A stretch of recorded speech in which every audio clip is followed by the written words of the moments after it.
Hayate est un vierge fauché qui se retrouve sur la liste noire de la mafia après que ses parents irresponsables se soient enfuis avec leur argent. Cependant, lorsqu'il sauve accidentellement la fille d'un milliardaire, elle tombe amoureuse de lui et l'engage comme majordome personnel pour rembourser sa dette en échange de ses services nocturnes. Tout commence lorsque le Père Noël dit au jeune Hayate qu'il ne peut pas lui apporter de cadeaux parce que son père est trop pauvre pour les acheter et que sa mère ne veut pas payer avec une gâterie. Le vieil homme lui conseille de travailler dur et de devenir quelqu'un. Alors, plusieurs années plus tard, Hayate commence à travailler comme livreur à vélo pour gagner de l'argent. L'homme roule plus vite que Flash et se fait un nom dans le secteur de la livraison, mais les ennuis le suivent partout où il va. Sur le chemin du retour, il rencontre des amis qui l'invitent au buffet de la fête de Noël, mais il dit qu'il ne peut pas venir parce qu'il n'a pas assez d'argent. Ses amis le réprimandent pour toujours parler de travail et d'argent, mais il dit qu'il n'a pas d'autre choix parce que sa mère et son père considèrent le chômage comme une tradition familiale.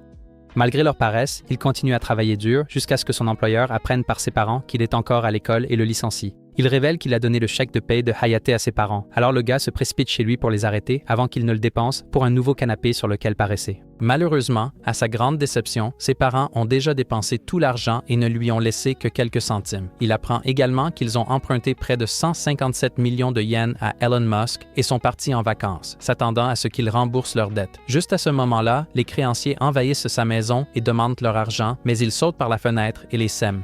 La nuit, Hayate réfléchit à la façon dont ses parents l'ont vendu aux Yakuza et réalise que les gentils finissent toujours derniers. Il imagine le Père Noël lui disant que le travail acharné paie toujours, mais il frappe le vieil homme au visage et choisit de devenir un méchant. Juste à ce moment-là, il voit une fille nommée Nagi près d'un distributeur automatique et décide de la kidnapper pour demander une rançon de 157 millions. Avant qu'il ne puisse agir, deux types s'approchent de la fille avec de mauvaises intentions, alors il les effraie avec son aura d'1,27 m. Après leur fuite, Nagi le remercie de l'avoir sauvé et exprime qu'elle a froid. Hayate lui offre sa veste par pure gentillesse, et Nagi est tellement impressionnée qu'elle lui propose d'exaucer un de ses vœux.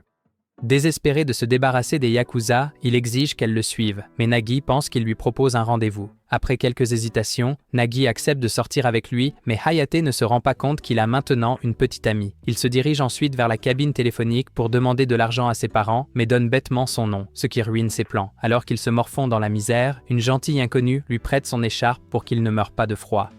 Cet acte le frappe si fort qu'il tombe à genoux, pleurant qu'il a failli kidnapper une gentille fille pour de l'argent. Juste à ce moment-là, il remarque des gars poussant Nagi dans la voiture et s'éloignant. Alors il emprunte le vélo de l'inconnu et les poursuit. Pendant ce temps, les ravisseurs essaient de s'en prendre à Nagi dans la voiture. Alors elle appelle le nom de Hayate et l'homme arrive en volant comme un Batman à petit budget.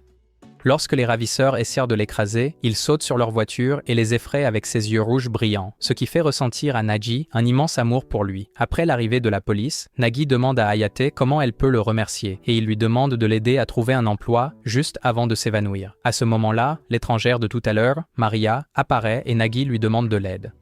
Peu après, un hélicoptère arrive pour les récupérer et Nagi déclare qu'elle va engager Hayate comme son majordome à partir de ce jour. Plus tard, Hayate se retrouve entouré de nuages doux, complètement confus quant à l'endroit où il se trouve.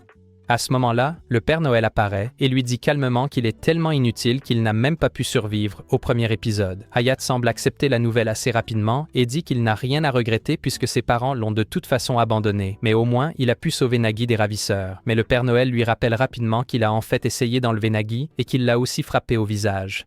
Réaliser à quel point cela semble mauvais, Hayate commence à s'excuser encore et juste comme ça, il se réveille dans une immense chambre luxueuse. Alors qu'il regarde autour de lui, il commence à penser qu'il est soit au paradis, soit que c'est juste son pauvre cerveau qui crée une illusion heureuse pour compenser sa vie misérable. Dans les deux cas, il décide d'en profiter et remercie Santa pour l'expérience. En même temps, dans le hall du manoir, un médecin parle à Maria et Nagi, leur disant que même si Hayate ressemble à un homme élégant et mince, il ira bien et que son corps est étonnamment fort. Nagi dit alors à Maria qu'elle veut que Hayate devienne son nouveau majordome, puisque le précédent, Imigami, est parti. Elle mentionne aussi que Hayate lui a confessé son amour de manière très dramatique plus tôt. Plus tard, Hayate entre dans la source chaude pour se détendre, mais tombe sur Maria, ce qui rend la situation extrêmement gênante. Il est confus de voir pourquoi la même personne avec l'écharpe de tout à l'heure est aussi dans son rêve. Maria, essayant de le distraire, dit que son corps doit être robuste si ses blessures ne se sont pas encore rouvertes. Mais comme si elle l'avait maudit, les blessures de Hayate se rouvrent et du sang remplit le bain alors qu'il s'évanouit. Plus tard, Hayate se réveille à nouveau dans le même lit, se demandant ce qui se passe. Pour éviter plus d'embarras, Maria lui dit que toute la scène du bain n'était qu'un rêve, parce qu'elle ne serait jamais vue morte dans une piscine avec un perdant comme lui. Dommage émotionnel. Elle explique ensuite qu'il est dans le manoir de Nagi, la fille qu'il a sauvée des ravisseurs, après s'être présentée comme la domestique de la famille. Maria mentionne aussi sa dette énorme et demande ce qui s'est vraiment passé au parc. Hayate s'excuse rapidement d'avoir essayé d'enlever Nagi, ce qui confond Maria puisqu'elle faisait en fait référence à la partie où il a avoué son amour. Nagi entre alors et elle et Hayat ont une conversation confuse où le gars s'excuse d'avoir essayé de l'enlever. Mais Nagi croit qu'il s'excuse d'avoir confessé son amour. Elle dit qu'elle était hésitante au début, mais maintenant qu'elle y a réfléchi, elle va le laisser la prendre par derrière. Maria intervient et demande à Nagi ce qu'il devrait faire de lui maintenant. Alors, Nagi propose à Hayate un emploi en tant que majordome résident, pensant qu'elle lui montre de la gentillesse même s'il a essayé de la kidnapper. Il remercie le Père Noël et accepte joyeusement. Il promet de protéger Nagi même si cela lui coûte la vie. Mais Nagi, prenant son ambition pour une demande en mariage, s'embrouille et lui dit d'y aller doucement. Dans une autre partie du manoir, Maria informe le majordome en chef, Klaus, du nouveau rôle de Hayat. Elle lui dit que Hayate est plus rapide que l'éclair et peut même résister à se faire renverser par une voiture. Mais l'homme pense que Hayate est une sorte de robot. Lorsqu'il découvre la vérité, il dit que Hayate n'est pas adapté pour le poste et demande à Maria de le laisser partir. Cependant, elle ne peut pas se résoudre à le mettre à la porte, alors elle lui donne des tâches à faire. En se promenant dans le manoir, il tombe sur Nagi et montre sa nouvelle robe. Mais Nagi lui fait la tête parce que c'est cette période du mois. Tandis que Hayate décide de nettoyer le manoir pour la reconquérir, Nagi va dans sa chambre et rêve d'être applaudi par lui. Juste à ce moment-là, Maria entre dans la pièce et lui dit que Hayate travaille dur pour la conquérir. Donc, elle devrait lui parler si quelque chose la dérange. Suivant son conseil, Nagi se précipite pour le chercher. Mais dès qu'elle part, Hayate arrive et demande à Maria d'évaluer ses compétences en nettoyage. Elle est choquée par la qualité de son travail et se demande comment quelqu'un comme lui peut être aussi bon. Cela rend les choses encore plus difficiles pour elle car elle ne trouve pas de raison de le laisser partir. Hayat, fier de son travail, se précipite pour nettoyer davantage le manoir, mais entre accidentellement dans le bureau de Nagi. Il voit ses dessins sur le bureau et suppose qu'ils proviennent d'un journal illustré. Alors il décide de les remettre en place car il ne veut pas envahir sa vie privée. À ce moment-là, Nagi entre et bien qu'elle soit contrariée et qu'il soit entré sans permission, elle perd complètement son calme quand il appelle son manga un journal illustré. Dans un accès de rage, elle commence à lui lancer des objets comme une femme au foyer en colère et lui crie de sortir. Pensant qu'elle voulait dire qu'il est renvoyé, Hayate quitte le manoir pour être à nouveau récupéré par les mêmes membres Yakuza qu'auparavant. Maria le voit dans la voiture et dit immédiatement à Nagi ce qui s'est passé. Nagi est choquée et dit qu'elle voulait seulement qu'il quitte sa chambre, pas le manoir. Maria dit que ce qui est fait et qu'elle devrait l'oublier. Mais Nagi dit que c'est lui qui a sauvé sa vie, donc elle ne l'abandonnera pas comme ça. Au toc, Hayat imagine à quel point ce serait horrible de faire tomber le savon dans la salle de bain de la prison. Alors il se calme avec des pensées joyeuses. Cependant, lorsqu'il réalise qu'il va travailler sur un vieux bateau, il crie à l'aide. Sorti de nulle part, une personne masquée mystérieuse apparaît et lance une carte directement dans la tête de l'un des hommes Yakuza. Cette personne est en réalité Nagi déguisé en Masked Money, essayant de se faire passer pour quelqu'un engagé par Nagi pour sauver Hayate sans l'admettre directement. Même si Hayate sait que c'est Nagi déguisé, il continue à jouer le jeu avec elle. Elle lui demande même de continuer à être le majordome de Nagi et Hayat accepte de le faire. Juste à ce moment-là, les voyous le saisissent par derrière et disent qu'ils ne peuvent pas le laisser partir parce qu'il a une dette à payer. Masque l'argent commence à insulter les gangsters. Et quand l'un d'eux essaie de lui faire du mal, Hayat s'échappe rapidement de leur emprise pour défendre son chaton Discord. Ils disent qu'ils ne reculeront pas tant que la dette ne sera pas payée, alors Masked Money accepte de la payer. Elle ouvre une valise pleine d'argent et dit que cela couvrira toute la dette de Hayat. Les Yakuza vérifient que l'argent, l'acceptent et partent sans causer de problème. En tant que Masked Money, Nagi commence à s'excuser au nom de Nagi pour tout ce qui s'est passé. Hayat, jouant le jeu, commente à quel point c'est ridicule de faire porter un masque drôle à quelqu'un. Cela énerve à nouveau Nagi parce qu'elle pensait que tout cela était en fait plutôt cool. En conséquence, elle dit à Hayate que l'argent n'est pas un cadeau et qu'il devra maintenant travailler dur pour lui rembourser chaque yen. À ce moment-là, son masque tombe et elle commence à se disputer avec lui, tandis que Klaus et Maria regardent de loin.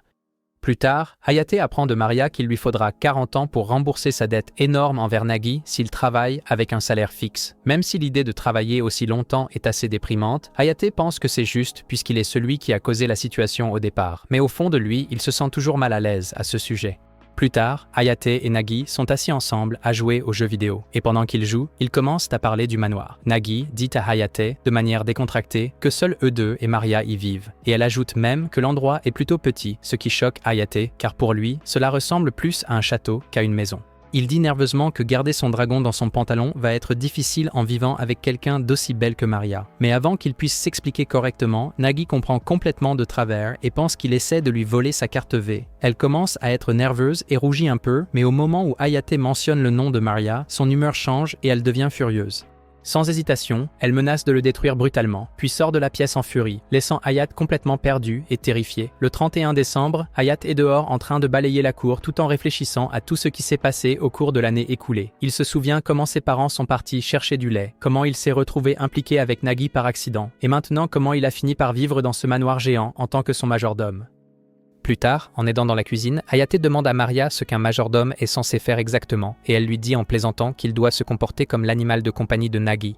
Puis elle lui suggère d'arrêter de s'en inquiéter et lui demande d'aller réveiller Naji de sa sieste. Quand Hayate entre dans la chambre de Naji, il se fige de stupeur en voyant un énorme tigre blanc enroulé autour de son lit. Au début, il pense qu'Elon Musk a inventé un nouveau robot animal de compagnie. Mais avant qu'il ne panique trop, Naji se réveille et lui dit que le tigre s'appelle Tama et insiste sur le fait que c'est juste un très gros chat. Toujours inquiet pour sa sécurité, Hayate se prépare à la protéger, mais Class surgit soudainement de sous le lit et se présente comme le majordome en chef de la famille Sanzenin. Class commence immédiatement à juger Hayate, disant qu'il est le plus grand froussard de cette pièce en ce moment. Et c'est dire quelque chose parce qu'ils ont aussi un chat ici. Il explique ensuite que Tama est un chat stupide, qui n'aime que Nagi et Maria. Dès que le mot stupide sort de la bouche de Class, Tama le griffe au visage. Les choses deviennent encore plus folles lorsque Tama se tourne vers Hayate, prêt à l'attaquer aussi. Mais Nagi intervient et leur dit d'arrêter de se battre dans sa chambre et de sortir. Tama ne perd pas de temps, attrape Hayate par le col et saute par la fenêtre avec lui, atterrissant dans le jardin. Alors qu'il s'écrase dans la cour, Hayate dit à Tama que ce n'est pas la première fois qu'il doit se battre contre des animaux sauvages puisqu'il a déjà dû voler de la viande à des lions aux zoo juste pour nourrir ses parents ingrats. Pendant ce temps, à l'intérieur du manoir, Nagi et Class décident d'utiliser ce combat pour déterminer si Hayate mérite de rester en tant que majordome. S'il gagne le combat contre Tama, il peut rester. Mais s'il perd, il est renvoyé. Nagi l'encourage de loin. Hayate se souvient de la nuit où il l'a rencontré. Et comme il était censé mourir cette nuit-là mais qu'elle a fini par le sauver, il décide de se battre de toutes ses forces. Alors que Class et Nagi regardent la bagarre, Maria entre dans le jardin et voit Tama attaquer Hayate tout en remarquant qu'ils se battent dans son parterre de fleurs préféré. Avec un sourire doux mais terrifiant, elle devine que Nagi et Class ont dû élaborer tout ce plan et elle dit calmement qu'elle s'occupera d'eux plus tard. Mais d'abord, elle doit soigner les blessures de Hayate. Nagi et Class acquiescent, tremblant visiblement à l'idée de faire face à la colère de Maria. Après l'avoir soigné, Maria explique à Hayate que Nagi a trouvé Tama en Afrique alors qu'il n'était qu'un tout petit chaton et l'a ramené à la maison. Comme il n'y a pas de tigres en Afrique, Maria suppose que Tama doit être une sorte de chat à l'apparence étrange. Et après avoir grandi dans le luxe, il est maintenant trop gâté pour vivre dans un zoo. Maria part gronder les autres et Hayate parle seul à Tama, disant qu'ils sont tous les deux pareils parce qu'ils ont été sauvés par Nagi. Mais Tama se lève soudainement sur deux pattes comme un personnage de dessin animé et commence à parler, disant qu'il n'y a aucune chance qu'il soit semblable à un idiot comme Hayate. Tama s'éloigne ensuite, avertissant Hayate de ne dire à personne qu'il peut parler. Plus tard dans la journée, Nagi, Maria, Klaus et Hayate se réunissent pour régler le débat sur le fait de savoir si Hayate doit rester le majordome. Alors que Klaus et Nagi se disputent, Maria propose de donner à Hayate un véritable test pour prouver ses compétences. Au début, il plaisante en disant qu'il devrait sauter de l'avion comme Tom Cruise, mais Klaus finit par partir pour préparer un vrai défi. Maria et Hayate ont une courte conversation où elle dit que Nagi croit en lui et Hayate décide de faire de son mieux. Lorsque Klaus les appelle enfin dans la salle de test, Hayate est surpris de voir un robot nommé AIT construit par la division technologique Sanzenen. Klaus explique que ce test ne concerne pas la force, mais prouver qu'il peut protéger et servir son maître. Nagi commence à insulter le robot juste pour voir comment Hayate réagit et le robot devient furieux et essaie de l'attaquer. Hayate saute rapidement pour la protéger et une bagarre éclate. Le robot commence à lancer des missiles, casse un évier et asperge de l'eau partout. Mais Hayate reste concentré. Il utilise des couverts pour immobiliser le robot, puis attrape le cordon d'une lampe et électrocute le robot, sachant parfaitement qu'il se choquera aussi. Même s'il est électrocuté, il dit que c'est son devoir de protéger Nagi, quoi qu'il arrive. Après que le robot soit vaincu, Klaus accepte enfin Hayate comme majordome, bien qu'il avertisse que Hayate ne peut rester que jusqu'à ce que quelqu'un de meilleur se présente. Plus tard, Hayate se réveille dans son lit, se souvenant du combat acharné, et demande à Nagi s'il a réussi le test. Naji confirme avec un sourire, et ils effectuent officiellement une petite cérémonie de majordome et maître. Maria entre, heureuse de voir que Hayate fait désormais vraiment partie du manoir. Quelques jours plus tard, Hayate discute avec Tama de son adaptation à sa nouvelle vie, et les deux semblent bien s'entendre. Alors qu'ils échangent des plaisanteries amicales, ils remarquent soudain une voiture s'éloigner avec Naji à l'intérieur, et il semble qu'il l'emmène quelque part d'important. À l'intérieur du manoir, Maria aperçoit une boîte à lunch laissée sur la table et réalise que Nagi a dû oublier de l'emporter avec elle. Elle dit à Hayate que Nagi est allé à l'Académie Hakyu, une école très chic réservée aux enfants riches, ce qui surprend Hayate car Nagi a l'air aussi bête qu'une pierre. Elle lui demande de livrer la boîte à lunch à Nagi, sinon elle pourrait manger un homme tout entier, et Hayate accepte, sachant que cela fait partie de son travail de s'occuper de ses besoins. Une fois qu'Hayate arrive à l'académie de Poudlard à petit budget, il est immédiatement arrêté par une femme étrange nommée Yuki Jis, qui s'avère être une enseignante là-bas. Elle exige de savoir qui il est, et quand Hayate se présente comme le majordome de Nagi, elle lui donne un coup de poing au visage. Elle lui dit qu'il n'est pas autorisé à entrer dans l'enceinte de l'école à moins de la vaincre, ce qui n'a aucun sens pour Hayat, mais il n'a pas le choix. Alors qu'elle tourne autour de Hayat pour l'effrayer, elle échange sa place avec lui, lui permettant de se faufiler à l'intérieur de l'académie. En se promenant à la recherche de Nagi, il réalise rapidement que l'école est immense et qu'il ne sait pas où aller, ce qui le fait se sentir un peu perdu. En se promenant, Hayat voit soudain une fille debout sur un arbre, essayant de sauver un oisillon. Elle glisse, atterrit sur son visage et l'utilise comme coussin pour atterrir en toute sécurité. Elle dit à Hayate qu'elle a en fait peur des hauteurs, mais qu'elle n'avait pas le choix car le petit oiseau avait besoin d'aide. Hayate réalise qu'elle n'est pas aussi stupide qu'elle en a l'air et la complimente pour sa gentillesse. Juste à ce moment-là, un corbeau vient pour festoyer sur le bébé oiseau, mais les oiseaux parents arrivent à la rescousse. Cependant, lorsque le corbeau les fixe, ils rebroussent chemin, disant qu'ils peuvent faire de nouveaux petits. Hayat le prend personnellement et lance une pierre qui passe très près du corbeau. Hayat lui dit de s'envoler ou qu'il ne manquera pas le prochain coup, et le corbeau prend son avertissement au sérieux. La fille le gronde parce qu'il aurait pu facilement toucher le bébé oiseau, mais Hayat lui dit qu'il est un professionnel entraîné pour ça. Elle se présente alors comme Hinajiku, l'actuelle présidente du conseil des élèves de l'Académie Hakyu. Pour le remercier d'avoir sauvé l'oiseau, elle décide de l'emmener à la tour de l'école. Hayate accepte, pensant qu'elle prévoit de goûter à sa glace. Pendant ce temps, Maria appelle Nagi et lui dit que Hayate est déjà à l'intérieur de l'académie et essaie de lui apporter son déjeuner, ce qui rend son biscuit humide. Ailleurs, Yukiki, la même enseignante que plus tôt, cherche toujours Hayate et demande à 3 autres élèves, Miki, Izumi et Risa, de l'aider à le chercher partout dans l'école. Elle leur assigne différentes zones à explorer pendant qu'elle se rend à la tour pour avoir une vue d'ensemble. Plus tard, Hayate et Hinajuku atteignent le sommet du bâtiment de l'école où la vue est incroyable, et Hayate est impressionné par la distance à laquelle il peut voir la ville de là-haut. Hinajuku, cependant, évite de regarder en bas à cause de sa peur des hauteurs, même si elle essaie de faire preuve de courage. Après avoir passé un moment là-bas, Hayate est sur le point d'aller chercher Nagi, mais Yukiki apparaît soudainement à nouveau. Hinajuku dit rapidement que la femme est en fait sa sœur aînée, ce qui rend la situation encore plus confuse pour Hayate. Quand Yukiki essaie de frapper Hayate à nouveau, Hinajuku intervient pour l'arrêter et les deux sœurs commencent à se disputer et à se battre là, sur le toit. Au milieu de tout ce chaos, Yukiki attrape la boîte à lunch de Naji des mains de Hayate et court vers le bord du bâtiment, taquinant sa sœur de venir la récupérer. Hinajuku reste calme et essaie de raisonner sa sœur en utilisant sa position et sa logique de présidente du conseil des élèves, ce qui finit par fonctionner. Yukiki accepte de rendre la boîte à lunch, mais alors qu'elle s'apprête à descendre, une rafale de vent la déséquilibre soudainement et elle tombe vers le bord. Heureusement, Hayate se précipite à une vitesse fulgurante et la rattrape juste à temps, la sauvant de la chute. Ensuite, Hayate se sent vraiment mal à propos de la boîte à lunch après tout ce qu'il a traversé et les filles essaient de lui remonter le moral. Nagi apparaît soudainement et dit qu'elle a déjà entendu parler de ce qui s'est passé. Elle ne se fâche pas et remercie plutôt Hayate d'avoir traversé toutes ces épreuves juste pour lui apporter son déjeuner. Hayate court instinctivement et lui attrape la main. Et même si elle est perdue dans l'instant, elle reprend rapidement son calme et lui dit de la raccompagner chez elle parce qu'une fille doit manger.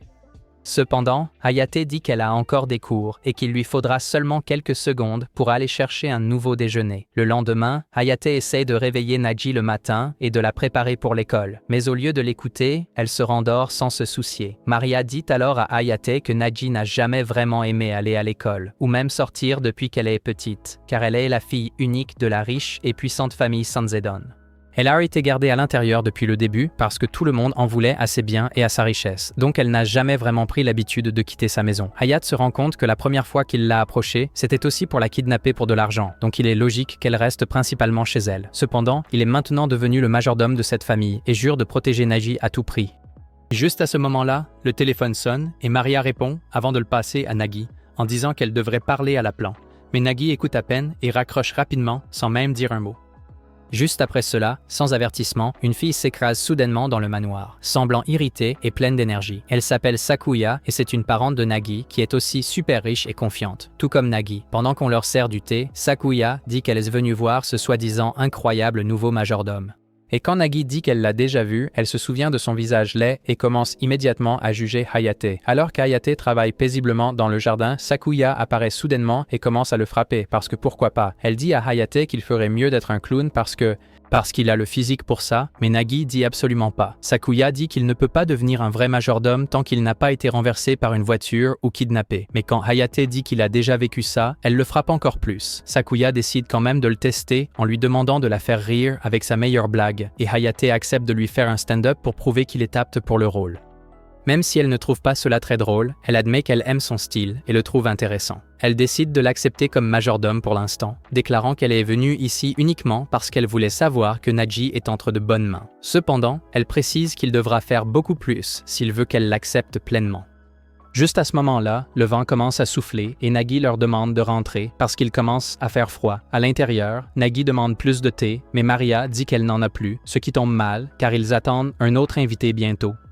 Sakuya demande à Nagi à propos de cet autre invité et elle dit que c'est son ami d'école, Isumi. Cependant, Sakuya lui rappelle qu'Isumi a l'habitude de se perdre, donc elle pourrait même ne pas arriver ici. Pendant ce temps, Maria envoie Hayate acheter plus de thé au magasin.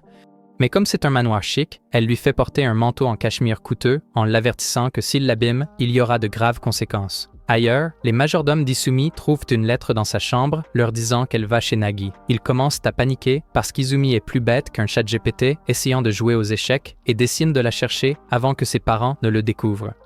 Pendant ce temps, Hayate marche dans les rues en essayant d'être prudent, évitant de justesse un seau de peinture et un vieil homme renversant de la nourriture sur lui. Il dévie également un tas de calamars lancés dans sa direction. Et même si d'autres le félicitent pour avoir sauvé la situation, Hayate devient de plus en plus prudent car il ne veut pas abîmer le manteau en continuant de marcher. Il finit par passer par le même parc où il a rencontré Nagi pour la première fois. Là, près des distributeurs automatiques, il voit Izumi qui a l'air confuse. Elle dit que la machine est cassée, mais Hayate remarque qu'elle essaie de lui donner un talisman au lieu de l'argent et il lui explique doucement comment fonctionnent les distributeurs automatiques. Izumi dit à Hayate qu'elle est perdue et ne sait pas où aller, alors Hayate se sent obligé de l'aider, même si dans son esprit il aimerait pouvoir fuir tous ses ennuis. Avant qu'ils ne puissent décider de la suite, un groupe de pseudo-agents Smiths apparaît soudainement et les entoure sans avertissement. Ils exigent qu'ils la leur remettent, ce qui lui fait croire qu'ils sont des kidnappeurs, alors qu'en réalité, ce sont les gardes du corps d'Izumi. Lorsqu'ils se précipitent pour l'attaquer, Hayate attrape rapidement la main d'Izumi et essaie de s'échapper, courant à travers le parc avec elle à ses côtés, mais il manque de tomber dans un lac dans le processus. Hayate utilise rapidement le manteau comme une corde pour se suspendre à un arbre, mais le manteau se déchire et il tombe quand même dans le lac. Inquiet de ce que Maria dira en voyant le manteau abîmé, Hayate commence à paniquer. Izumi propose gentiment de payer le manteau puisqu'il a été abîmé à cause d'elle, mais Hayate sourit et la remercie, disant que ses pensées bienveillantes sont plus que suffisantes, ce qui surprend Izumi. Il lui dit doucement de ne pas s'inquiéter et promet de la protéger des hommes étranges en noir qu'ils ont vus plus tôt. Izumi commence à expliquer que ces épéistes n'étaient pas simplement des gens au hasard. Mais avant qu'elle ne puisse finir, Hayate l'interrompt, disant qu'il sait qu'ils viennent d'une organisation maléfique qui la veut pour l'argent. Pendant qu'il bavarde, elle commence à sécher le visage mouillé de Hayate et lui dit de rentrer vite chez lui, sinon il attrapera un rhume et mourra. Juste après avoir dit cela, Hayate éternue bruyamment, ce qui l'effraie car elle pense qu'il est trop tard pour le sauver. Hayate rit et dit qu'il n'est pas encore mort, puis décide de l'emmener quelque part en sécurité, juste pour être sûr. Hayate amène Izumi au manoir Sanzinan, qui s'avère être sa véritable destination depuis le début, puisqu'elle était en fait censée être une visiteuse là-bas. Avant de la laisser à la porte, Hayate parle un peu de Nagi, disant qu'elle peut être un peu gâtée et têtue parfois, mais qu'au fond c'est une fille gentille et adorable qui a de bonnes intentions. Après avoir sonné à la porte et s'être assuré qu'Izumi est en sécurité devant le portail, il s'éloigne discrètement. Pendant ce temps, les épéistes cherchent toujours Hayate, pensant qu'il a kidnappé Izumi et s'est enfui avec elle, comprenant complètement mal toute la situation. Pendant que Nagi se détend et lit son manga, Maria entre et amène Izumi pour une visite. Nagi est surprise qu'elle soit arrivée si vite car elle était sûre qu'Izumi se perdrait, et Izumi dit que son intuition était correcte. Izumi dit calmement à Nagi que son nouveau majordome est celui qui l'a amené ici, mais quelque chose de mauvais pourrait arriver à Hayate s'il ne se dépêche pas, ce qui la fait paniquer. Pendant ce temps, sous un pont de train, Hayate continue d'éternuer à cause de son rhume et se dit qu'il ne retournera pas au manoir tant qu'il n'aura pas réparé le manteau. Juste à ce moment-là, des hommes de main Yakuza apparaissent à nouveau et Hayate les reconnaît immédiatement comme ceux qui ont cambriolé sa maison et l'ont kidnappé. Ils sont surpris de le trouver vivant et lui proposent même le déjeuner, mais le groupe d'épéistes le trouve et suppose qu'il travaille avec les Yakuza. Les sbires ressentent le besoin de protéger Hayate des épéistes et il semble que les deux groupes sont sur le point de se battre. Pendant qu'ils sont distraits, Hayate essaie de s'éclipser discrètement, mais les hommes Yakuza lui demandent de ne pas les abandonner. Lorsqu'il dit qu'il ne fait même pas partie de leur groupe, les épéistes le traitent de lâche pour avoir abandonné les siens. Non seulement cela lui donne mauvaise apparence, mais cela retourne aussi les hommes Yakuza contre lui. Face à une mort imminente, Hayate réalise qu'il aurait dû simplement rendre le manteau à Maria et elle l'aurait volontiers pardonné. Mais maintenant, il est coincé ici à cause de ses mauvais choix. Sans autre option, Hayate est forcé de combattre seul à la fois les Yakuza et les épéistes. À la maison, Nagi se précipite vers la porte principale, exhortant tout le monde à chercher Hayate où il pourrait mourir. Maria la rassure en disant qu'il a assez de protection scénaristique pour survivre à cela, bien qu'elle ne puisse pas en dire autant pour la veste. C'est alors qu'Izumi leur dit que la veste est déjà ruinée, parce qu'il l'a utilisée pour lui sauver la vie. Avant que Nagi ne puisse penser à une punition pour lui, un Hayate épuisé, qui a d'une manière ou d'une autre survécu à la bataille, arrive au manoir. Avant d'ouvrir la porte, Nagi demande aux autres d'être gentils avec lui, mais demande ensuite à Izumi s'il a dit quelque chose à son sujet. Izumi dit qu'il l'a traité de gâté et de têtu, ce qui la rend assez en colère. Juste à ce moment-là, Hayate ouvre la porte, mais Nagi le repousse, lâchant quelques insultes avant de monter à l'étage. Cette nuit-là, Hayate attrape un rhume à cause de tout ce qu'il a traversé, et Nagi le traite de bon à rien. Cependant, Maria lui dit qu'il est resté dehors par temps froid avec des vêtements mouillés pendant des heures, sous-entendant que c'est la faute de Nagi s'il est tombé malade. Nagi refuse d'assumer la responsabilité, mais quand tout le monde dans la pièce lui lance un regard glacial, elle commence à faire une crise. Plus tard, Izumi visite sa chambre et lui apporte un milkshake, lui disant de le boire pour qu'il se rétablisse vite. Elle dit que même si Nagi est le principal coupable ici, elle est aussi responsable parce qu'il est tombé dans le lac pour la sauver. Après avoir goûté le milkshake, Hayate complimente Izumi, mais elle dit qu'elle n'est qu'une fille, ce qui rend Nagi jalouse. Soudain, son féminisme intérieur s'éveille et elle dit que tout le monde devrait savoir cuisiner, même si elle mettra le feu à la cuisine en faisant bouillir de l'eau. Malgré cela, elle décide de lui préparer un repas, bien que Hayate ait l'air nerveux, puisqu'il sait que Nagi est si mauvaise qu'elle ferait abandonner Gordon Ramsay. Dans la cuisine, Nagi demande à Sakuya de goûter sa nourriture, mais au lieu d'aider, Sakuya s'éclipse discrètement avec une assiette pleine de snacks. Même Tama est nerveux, parce que si les chats ont vraiment 9 vies, il va toutes les perdre d'un coup s'il goûte la cuisine de Nagi. Pendant ce temps, Maria s'excuse auprès d'Izumi parce qu'elle a eu des ennuis à cause de Hayate. Elle devient toute timide, disant que Hayate l'a en fait sauvée, ce qui fait se demander à Maria si elle va gifler son chaton en pensant à lui. De retour dans la chambre de Hayate, il mange le repas que Nagi a préparé sans savoir qu'elle a accidentellement utilisé du détergent à la place de l'huile de cuisson, et son visage devient pâle dès qu'il le goûte. Il fait semblant d'être fort et dit à Nagi que c'est délicieux, alors elle le force à tout avaler devant elle. Après son départ joyeux, Maria entre et lui dit la vérité, mais il dit que ce n'est pas grave parce que Nagi l'a fait par amour. Il se souvient comment sa mère avait l'habitude de le négliger quand il tombait malade, et c'est la première fois que quelqu'un s'occupe de lui, ce qui le rend vraiment heureux. Émue par son passé, Maria lui suggère de se reposer pour la nuit et quitte la pièce, sans savoir que Nagi écoute toute la conversation. Après le départ de Maria, Nagi se penche pour essayer de l'embrasser, mais Hayate se réveille soudainement et Nagi, embarrassé, le frappe sur la tête avant de partir en trombe. Le lendemain, Hayate se sent mieux et se promène dans le manoir où il rencontre une domestique nommée Saki qui passe par là. Elle ajuste son nœud papillon, disant qu'un majordome doit toujours maintenir une bonne image, mais elle tombe à plat ventre juste après et lui montre ses talents de contorsionniste. Il raconte à Maria la personne qu'il vient de rencontrer et elle explique qu'un autre invité séjourne actuellement au manoir. Après qu'Izumi ait passé du temps avec Nagi qui dort dans la chambre d'amis, Maria lui parle discrètement du nouvel invité aussi, et Nagi appelle la classe, disant qu'elle veut que l'invité parte et ne veut pas qu'Hayate sache quoi que ce soit. Plus tard, en se promenant dehors, Hayate voit un garçon assis près du lac nommé Wataru, mais Wataru ne lui fait pas confiance et le pousse dans l'eau. Malgré cela, Hayate reste respectueux, disant qu'on lui a dit de le guider vers la chambre d'amis. Juste à ce moment-là, Saki apparaît et gronde Wataru. Mais avant qu'il ne puisse parler, un robot Sanzinin attaque soudainement. Hayate les attrape tous les deux et s'échappe, s'écrasant dans la chambre d'amis où Maria révèle finalement que Wataru est en fait le fiancé de Nagi. Après que Hayate découvre que Wataru est en fait le fiancé de Nagi, Nagi le rassure rapidement en disant que c'était une décision de sa famille parce que dans son esprit, elle a déjà eu 3 enfants avec Hayate. Nagi commence à penser que Hayate doit être en colère à l'idée qu'elle se marie, même s'il ne ressent pas cela du tout. Il dit même à Wataru qu'il a de la chance de gifler un cookie à $1 million. Mais Wataru commence à la critiquer, ce qui la rend furieuse. Les choses deviennent rapidement tendues entre Nagi et Wataru, et après une courte dispute, ils commencent à se battre. Tout le bruit réveille Izumi, et au moment où Wataru la voit, tout le sang lui monte à l'os drôle, et il oublie la dispute avec Nagi. Izumi demande poliment s'il est venu ici pour embêter son nouveau majordome, et le gars est tellement tombé sous le charme qu'il accepte sans réfléchir. Quand Izumi demande pourquoi il se battait avec Nagi, Wataru dit que lui et Nagi sont les meilleurs amis, ce que Hayate trouve étrange.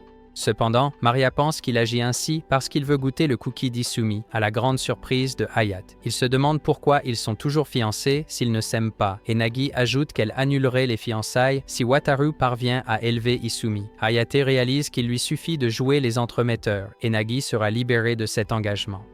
Il demande alors à Izumi ce qu'elle aimerait pour le petit déjeuner, et quand elle lui répond timidement, Wataru réalise qu'elle lui donnerait sa virginité si elle le pouvait. Quand tout le monde est sur le point de partir, Wataru devient jaloux et en colère contre Hayate, pensant qu'il pourrait lui voler Izumi. Il défie donc Hayate à un duel à l'épée à l'extérieur du manoir. Alors qu'il se dirige vers l'extérieur, Hayate se demande si les combats à l'épée avant le petit déjeuner sont une habitude chez les célébrités, mais Nagi explique que Wataru est simplement jaloux. Nagi veut que Hayate écrase Wataru juste pour montrer sa force, mais Hayate élabore un plan pour rapprocher Wataru et Izumi. Il décide de perdre le combat exprès pour que Wataru ait l'air bien devant Izumi.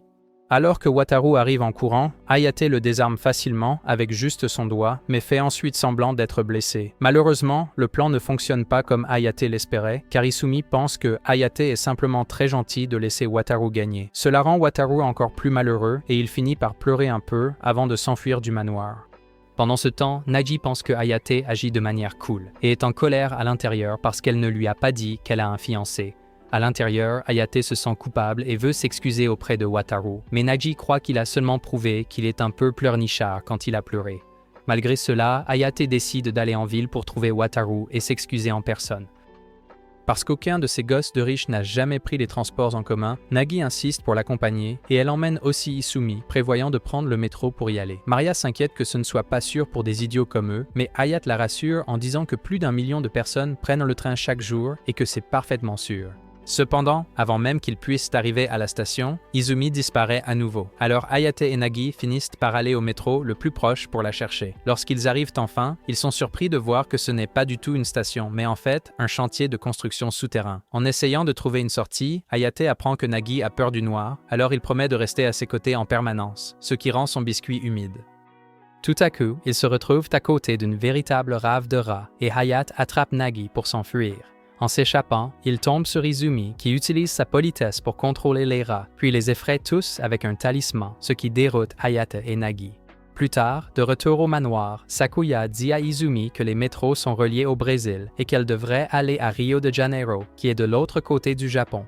En même temps, Nagi demande à Hayate de livrer un sac à Wataru pendant qu'il est en ville, convaincu que cela compensera toute la douleur qu'il a subie de sa part. Quand Hayate arrive en ville, il rencontre à nouveau Saki et elle l'aide à se rendre au magasin de vidéo où elle et Wataru travaillent tous les deux. Cependant, il remarque que Saki évite son contact, et quand il la confronte, elle commence à jacasser sur le fait qu'aucun homme ne l'a portée dans ses bras, comme il l'a fait lorsqu'ils étaient poursuivis par un robot. Une fois dans le magasin, Hayate donne le sac à Wataru, et il s'avère que le sac contient des vidéos que Wataru avait prêtées à Nagi il y a quelque temps. Saki révèle alors que le groupe Tachibana est au bord de la faillite et que ce magasin de location de vidéos est son dernier bastion. Wataru ajoute que ses parents veulent qu'il épouse Nagi pour hériter de sa richesse, mais il pense que rien de bon ne vient de la cupidité. Au lieu de cela, Wataru veut travailler dur dans ce magasin de location et redonner de la renommée à sa famille pour pouvoir épouser Izumi. Hayate ne comprend pas pourquoi Nagi louerait un DVD alors qu'elle peut simplement en acheter un, et Wataru dit que c'est parce qu'ils ont des choses très rares qui ne sont pas à vendre. Voyant son dévouement, Hayate s'excuse pour tout et dit qu'il veut rejoindre le magasin de vidéos, mais Wataru lui dit qu'il est déjà inscrit. C'est alors que Hayate découvre que son père, Shun Ayasaki, a utilisé son nom pour emprunter des vidéos et ne les a jamais rendues. Réalisant qu'il doit maintenant payer les frais de retard, qui s'accumulent à près de 157 millions de yens, Hayate se sent complètement vaincu, même après être retourné au manoir. Pendant ce temps, Izumi est à la station de métro, se préparant à aller à Rio de Janeiro.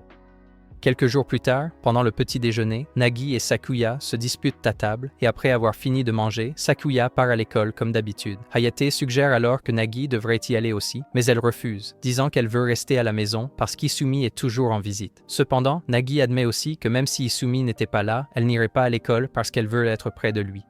Plus tard, elle se demande pourquoi Hayate continue de la pousser à aller à l'école, si cela signifie qu'ils doivent être séparés et qu'il ne comprend pas vraiment ce qu'elle ressent. Pendant ce temps, Hayat balaie dehors quand Maria lui demande quel genre de fille il aime parce qu'elle veut qu'il considère Nagi comme une option. Hayat est troublé et suppose que Maria l'invite dans sa chambre des secrets, alors il s'exclame qu'il préfère les femmes plus âgées. Maria a l'air un peu triste, ce qui déroute encore plus Hayat. Mais leur moment gênant est interrompu lorsque Nagi l'appelle à l'intérieur. À l'école, les filles consultent le registre de présence et réalisent que Nagi est encore absente. Elle mentionne qu'elle a récemment engagé un nouveau majordome et, par curiosité, décide d'aller voir par elle-même. De retour au manoir, Nagi dit à Hayat de porter une tenue de marin. Hayat refuse immédiatement, mais Nagi admet qu'elle veut juste une excuse pour le garder près d'elle. Maintenant habillée en fanboy, Hayat pense que c'est embarrassant et qu'elle est cruelle. Mais Nagi insiste sur le fait qu'il a vraiment l'air bien et commence même à prendre des photos.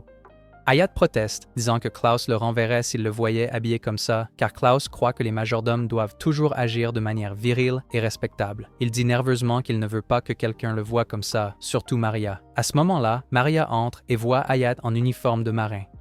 Hayat essaie d'expliquer que Nagi l'a forcé à le faire, mais Nagi essaie de déformer l'histoire et dit qu'il voulait le porter lui-même. Maria lui dit de ne pas s'inquiéter, disant qu'elle ne pense pas qu'il aime le travestissement, à son grand soulagement. Puis elle se tourne vers Nagi et la gronde pour son comportement enfantin, mais Nagi se défend en disant qu'elle pensait juste que la tenue irait bien à Hayate. Maria rit puis se dirige vers le placard de Nagi, en sort une robe à volant et dit que cela pourrait être encore mieux.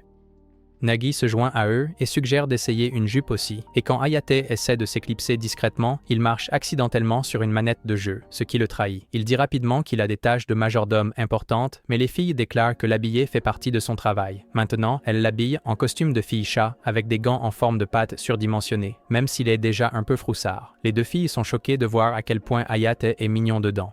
Nagi est ravi et demande l'avis de Tama, son tigre de compagnie. Tama se réveille, voit Hayate dans la tenue et décide immédiatement de le tapoter par derrière. Il saute sur Hayate, le plaquant à travers une fenêtre et s'accrochant à lui. Hayate s'énerve et jette Tama, puis essaie de rentrer discrètement sans que personne ne le voie. Malheureusement, Klaus est dans le jardin et Hayate essaie aussi de l'éviter.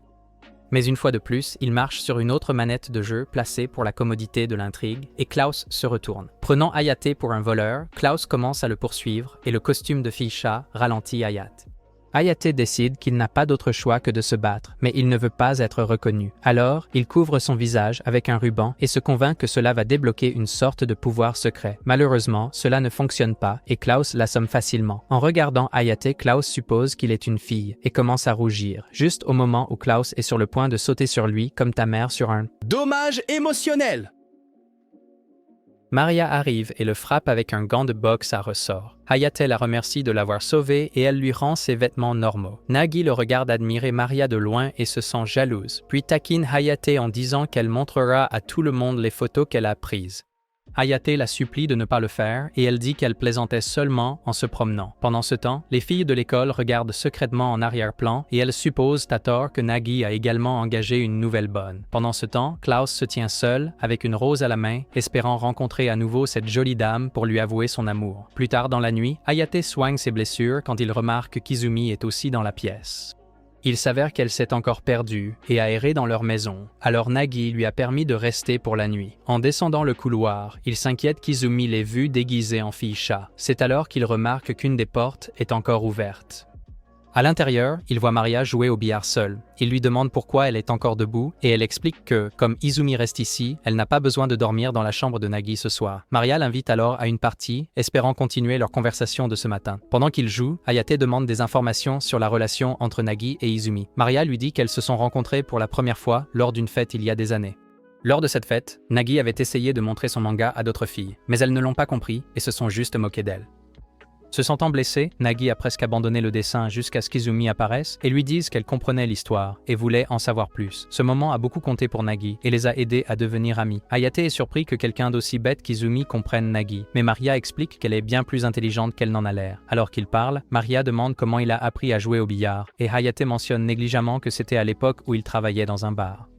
Il propose alors de faire un pari amical, mais quand Maria accepte, il essaie de se rétracter. Maria l'arrête et dit que le perdant doit suivre un ordre du gagnant, ce qui rend Hayate nerveux, car il pense qu'il va goûter des cookies ce soir. Maria demande avec assurance s'il pense vraiment pouvoir gagner, puis montre ses compétences avec un coup confiant qui vide la table.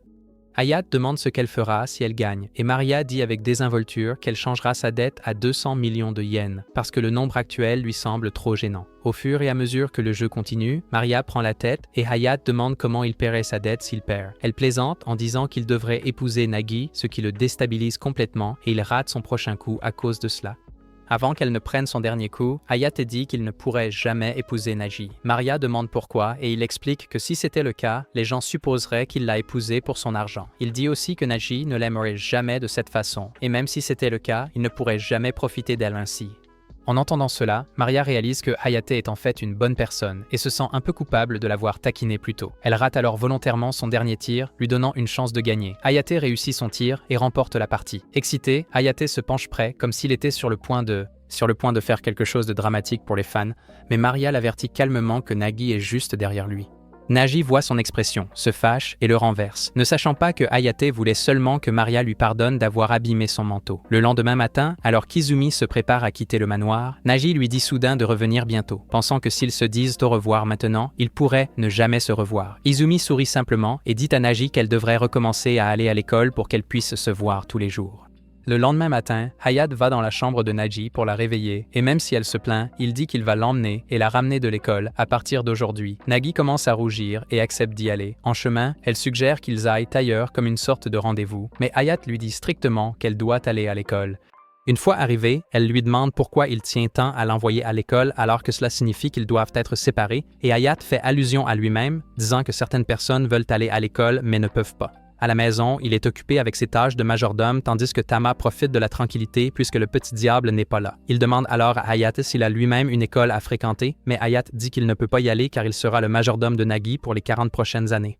De retour à l'école, Nagi marche tranquillement vers le vieux bâtiment quand Izumi apparaît et tire Nagi de côté pour la prévenir de ne pas entrer car cela semble suspect. Après la fin des cours, Hayate ramène Nagi à la maison, mais elle se souvient soudainement qu'elle a laissé son cahier dans la salle de classe.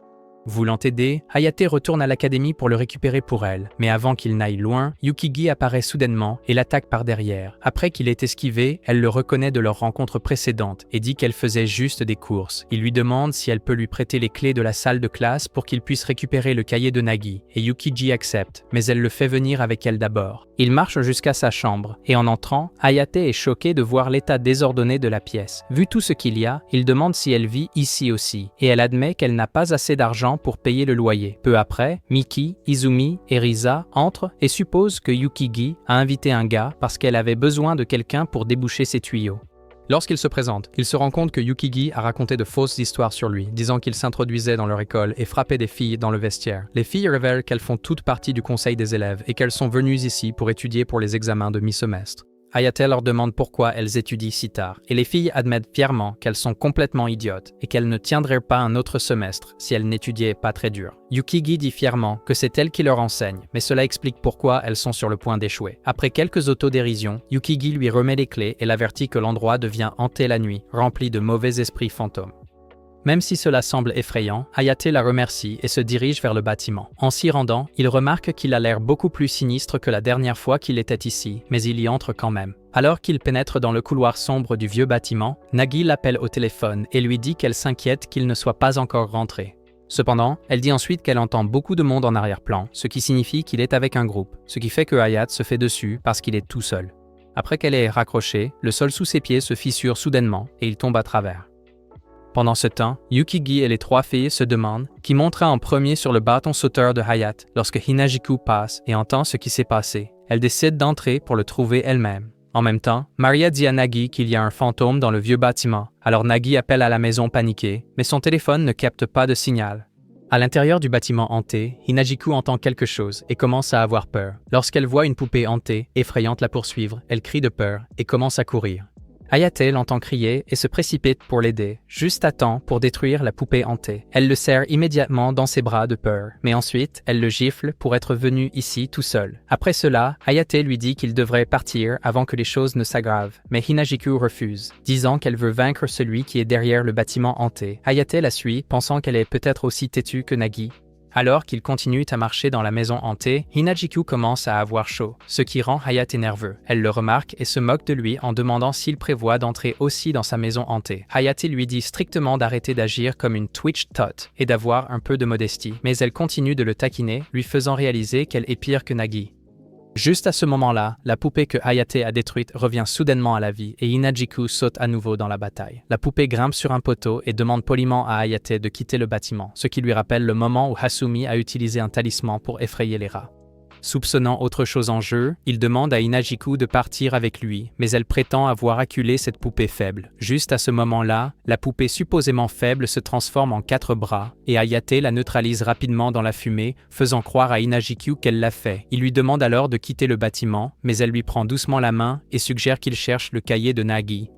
Au même moment, Hasumi et ses majordomes apparaissent à l'école pour éliminer le véritable esprit maléfique qui hante l'endroit. Finalement, Hayate trouve le carnet et revient sain et sauf auprès de Nagi.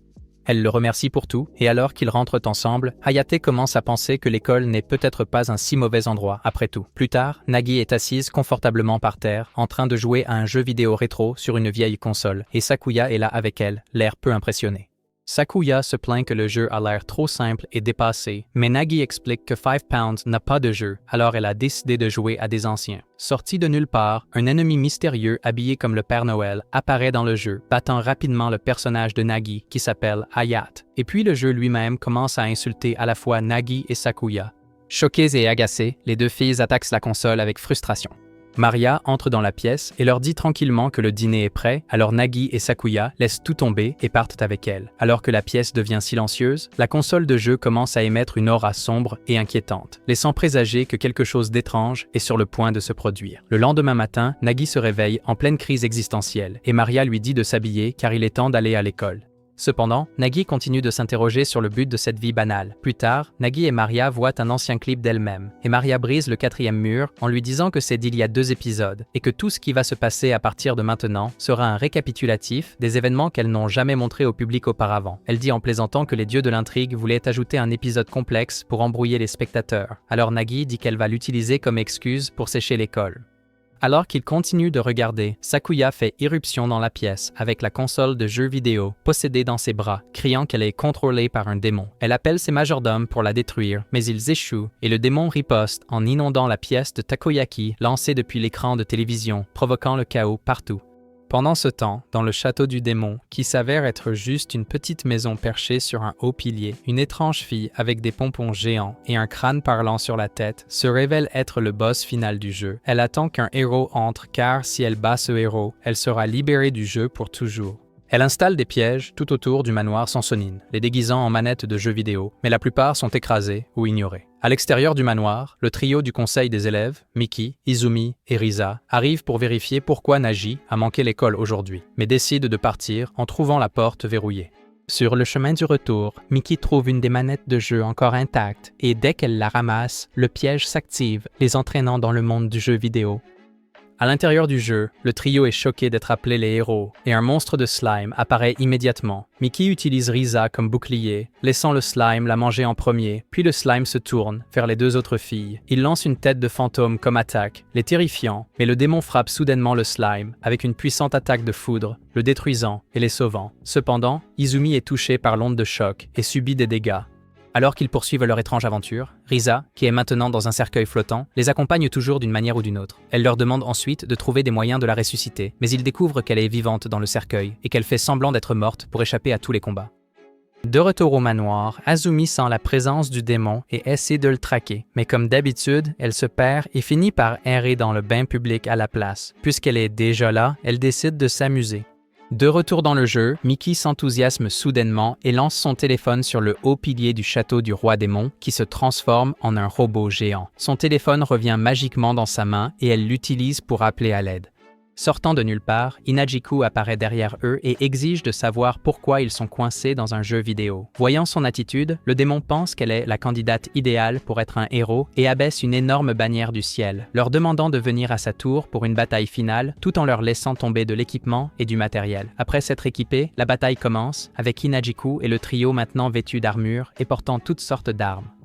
Ils atteignent la tour du démon et le démon prépare fièrement son dernier coup, seulement pour échouer misérablement lorsqu'une poêle tombe du plafond et l'assomme, mettant fin au jeu instantanément. Dans la scène finale du jeu, le narrateur dit que les héros ont vaincu le démon et sont retournés sains et saufs dans le monde réel, mais que tous leurs souvenirs du jeu ont été effacés. Quelques jours plus tard, Maria dit à Naji qu'il devrait rendre visite à son grand-père, qui vit loin, et elle veut aussi présenter Hayate à lui. Mais Nagi n'aime pas du tout cette idée, et elle avertit même Hayate que rencontrer son grand-père pourrait être dangereux, en disant que Mikado, le chef de la famille Sanzenin, pourrait forcer les dieux du scénario à le transformer en remplissage. Même ainsi, ils partent ensemble pour lui rendre visite, et en chemin, Sakuya les rejoint puisqu'elle est aussi liée à la famille Sanzenin. Sakuya donne également un avertissement à Hayate, lui disant que Mikado n'est pas quelqu'un à prendre à la légère. Lorsqu'ils arrivent au gigantesque manoir de Mikado, Hayate réalise enfin que Mikado est le Jeff Bezos de ce monde. Une fois qu'ils atterrissent, plusieurs majordomes et domestiques sortent pour les accueillir, mais Nagi devient triste parce qu'il ne ressemble en rien à Maria, soupçonnant Hayat d'être un imposteur. Il l'attache, ce qui fait que Hayate se sent encore plus mal à propos de sa vie déjà malchanceuse. Cependant, une fois qu'ils apprennent qu'il est le nouveau majordome de Nagi, ils le laissent partir. Plus tard, alors qu'ils sont assis dans le salon des invités, Hayate continue de penser à quel point il se sent déplacé et qu'il n'est clairement pas le bienvenu ici. Mais Nagi lui dit d'arrêter d'être un petit saloperie est fait avec. Maria demande alors à Naji de changer sa tenue, alors elle met Hayate à la porte. Essayant de se vider l'esprit, Hayat sort et voit un vase coûteux, se demandant s'il peut rembourser sa dette en le vendant. Juste à ce moment-là, un vieil homme apparaît et lui dit qu'il ne vaut que 5 millions, donc cela ne suffira pas. Après s'être présenté comme le jardinier, le vieil homme l'invite ensuite à le suivre jusqu'à une falaise à proximité pour qu'ils puissent avoir une meilleure vue de la région. Mais quand ils arrivent, Hayate voit Maria et Naji en train de se changer de loin et entraîne rapidement le vieil homme avant que la situation ne s'aggrave. Le vieil homme commence à interroger Hayate sur sa dette de 150 millions de yens. Alors Hayate explique tout ce qui lui est arrivé au cours des dernières semaines. Il dit aussi au vieil homme qu'il est reconnaissant envers Naji, donc il la protégera des modérateurs Discord comme lui pour les 40 prochaines années. Lorsque Hayate décide de partir, le vieil homme dit que la vie de Hayate est complètement sans valeur, parce qu'une vie passée à rembourser une dette n'a pas de valeur. Hayate lui demande qui il est vraiment et il révèle qu'il est en fait Mikado.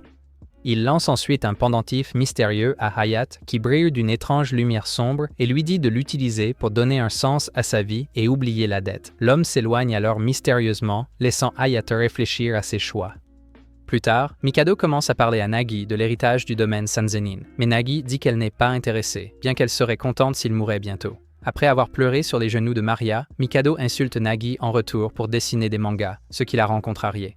Maria lui demande alors pourquoi il agit si étrangement, et Mikado dit que c'est parce que Nagi va bientôt mourir. Ailleurs, près de la maison, Hayate est assis seul, réfléchissant à la difficulté de la vie et à la façon dont l'argent le tire vers le bas. À ce moment-là, Nagi se précipite et lui dit qu'ils devraient simplement rentrer ensemble à la maison. Juste à ce moment-là, le pendentif autour du cou de Hayate commence à briller plus fort et un homme étrange avec une épée apparaît soudainement pour l'attaquer. Cet homme nouveau s'appelle Gilbert, et même s'il ressemble à un étranger, c'est en fait quelqu'un qui veut hériter du domaine Sanzenin par la force. Avant qu'elle ne vienne ici, Mikado a dit à Nagi que lorsqu'il mourra, elle sera la seule à pouvoir hériter du domaine familial. Mais il a aussi dit que lorsque ce jour viendra, d'autres essaieront de le lui prendre. Pour sauver sa vie, Mikado a décidé de donner toute sa fortune à la personne qui pourrait faire pleurer Nagi, ce qui est aussi stupide que cela en a l'air.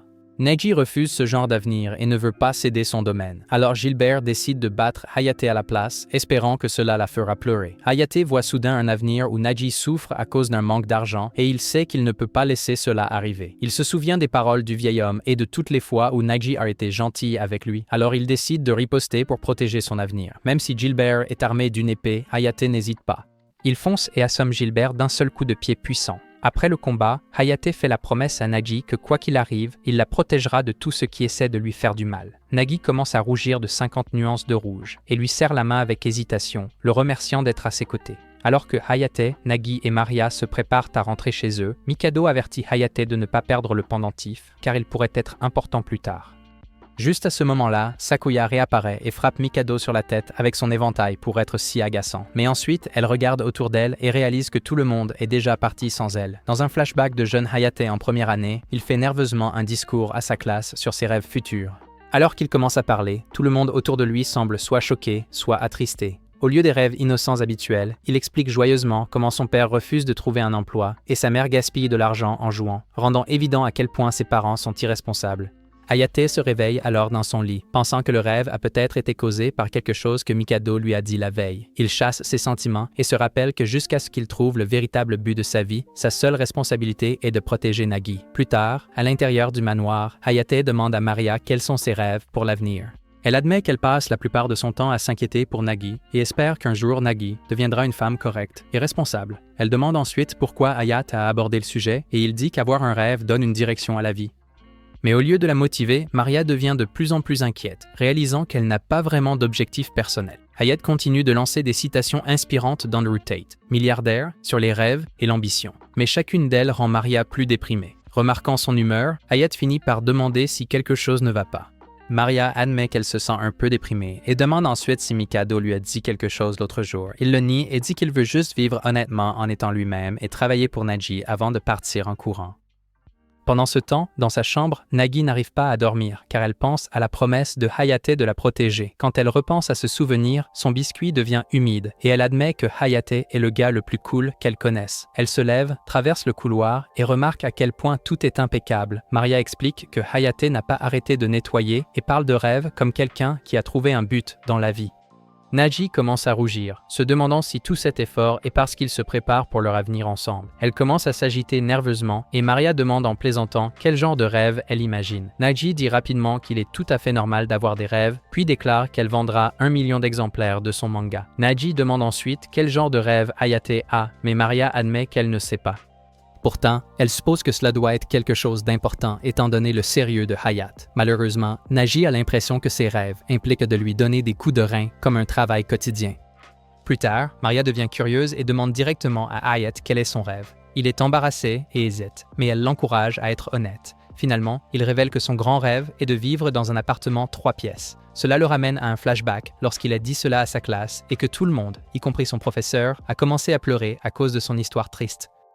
Maria le regarde simplement avec un air vide et sa confiance en lui est clairement ébranlée. Hayat demande nerveusement si c'est un rêve trop grand, mais elle ment et dit que c'est un rêve charmant. Maria lui rappelle ensuite que son téléphone est tombé en panne récemment et lui demande d'aller en acheter un nouveau. Elle lui dit aussi de se détendre et de passer du temps en ville. Hayata visite un grand magasin d'électronique et achète un téléphone moderne avec des fonctionnalités d'appel vidéo. En l'examinant, il voit que le carnet d'adresses peut contenir 1000 contacts et plaisante en disant que c'est bien plus qu'il n'en aura jamais besoin parce qu'il est un loser fauché sans vie sociale, tout comme vous.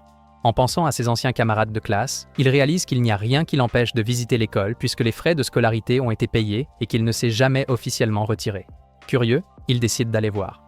Une fois là-bas, il se sent un peu nerveux mais se rappelle qu'il est encore techniquement inscrit. Juste à ce moment-là, son ancienne camarade de classe Ayumu l'appelle par son nom. Elle est surprise de le voir et lui dit que tout le monde était inquiet depuis qu'il a disparu après Noël. Il lui explique tout ce qui lui est arrivé, de la perte de sa maison à son rôle de majordome. Elle est choquée par son histoire, mais visiblement heureuse de le voir enfin. Quand d'autres camarades de classe arrivent, ils taquinent Ayumu en disant qu'elle est folle amoureuse de Hayate. L'un d'eux dit même qu'elle a pleuré quand elle a cru que Hayate avait quitté l'école. Et Hayate réalise qu'il n'aurait peut-être pas fini sa vie vierge s'il était resté à l'école. Soudain, un de leurs professeurs arrive et lâche une bombe. Hayat n'est plus un étudiant parce que ses parents sont venus récupérer l'argent des frais de scolarité. Ayumu gifle le professeur en pensant que c'est un mensonge, mais Hayat admet que c'est vrai. Réalisant qu'il ne peut pas retourner à l'école, il commence à s'éloigner. Ayumu court après lui et avoue qu'elle pense souvent à lui. Elle lui demande de sortir avec elle, mais il pense au visage en larmes de Nagi et refuse. Essayant de cacher ses sentiments, il ment et dit qu'il n'aime que 2 filles, mais admet rapidement que c'est une blague et explique qu'il ne peut pas laisser quelqu'un d'important derrière. Furieuse et le cœur brisé, Ayumu le gifle et s'en va en trombe. Ce soir-là, de retour au manoir, Nagi accueille joyeusement Hayate et prend son nouveau téléphone, enregistrant son contact en premier. Elle lui dit de lui envoyer un message ou de l'appeler à tout moment, ce qui rend le garçon heureux. Pendant ce temps, Ayumu se tient seul dans la ville, pensant toujours à Hayate. Le lendemain, Ayumu va au magasin de vidéos de Wataru pour rendre un Data Day. Watara lui demande son avis sur le film et elle lui donne 60 sur 100, disant qu'elle l'a loué seulement parce qu'elle voulait mieux comprendre les garçons. Saeki entre et demande des nouvelles du garçon qu'elle aimait et Ayumu confirme qu'il a abandonné et a disparu. Alors qu'ils commencent à discuter d'anime, Watara lui dit de regarder One Piece, promettant que ça devient bien après 1000 épisodes. Arrête de mentir. Mais elle sait que cette émission est nulle et s'enfuit. Peu après, Hayate passe pour rendre une vidéo. Wataru demande ce qu'il en a pensé et Hayate dit qu'il y avait de bonnes leçons de vie, bien que Nagi ne l'ait pas aimé. Dehors, Ayumu se souvient qu'elle devait récupérer une cassette pour un ami et voit Hayate sortir. Pensant que c'est le destin, elle le poursuit mais ne peut pas le rattraper. Elle le regarde entrer dans le manoir et réalise que c'est bien trop grand pour être une maison normale. Se souvenant seulement de la partie où Hayate a dit qu'il était une garantie pour une dette, elle suppose que le manoir appartient au Yakuza et que Hayate est maltraité. Elle se faufile sur le terrain, mais l'équipe de sécurité l'entoure et informe Maria d'un intrus. Pensant qu'elle est en territoire Yakuza, elle panique en pensant qu'elle va être attaquée par 30 hommes en noir, l'un après l'autre. Cependant, Maria l'identifie comme une écolière et dit aux gardes de la laisser partir. Ayumu s'enfuit immédiatement et se cache, mais Tama s'approche discrètement derrière elle. Elle panique et s'enfuit à nouveau, mais Tama la poursuit instinctivement. Juste au moment où Tama bondit, Hayate apparaît et le repousse d'un coup de pied, la sauvant d'être léchée par un chat. Ayumu le regarde avec amour et lui dit qu'ils doivent s'échapper, ce qui le rend confus. C'est alors que Nagi arrive et demande qui est Ayumu. Lorsqu'elle apprend qu'Ayumu est une camarade de classe et qu'Ayumu apprend que Nagi possède le manoir, la tension entre elles monte en flèche car elles veulent toutes les deux être la première à goûter la saucisse de Hayate. Les deux s'engagent dans un concours de regards et invoquent des animaux spirituels pour se battre jusqu'à ce qu'Ayumu ait peur. Elle promet de l'emmener avant de s'enfuir, mais Nagi, avec une tristesse visible sur le visage, la supplie de ne jamais la quitter pour quelqu'un d'autre. Cette nuit-là, Nagi s'assoit avec Maria et réfléchit à combien Hayate l'a aidée depuis qu'elle l'a rencontrée. Inspirée, elle décide de faire quelque chose en retour. Hayate est silencieusement,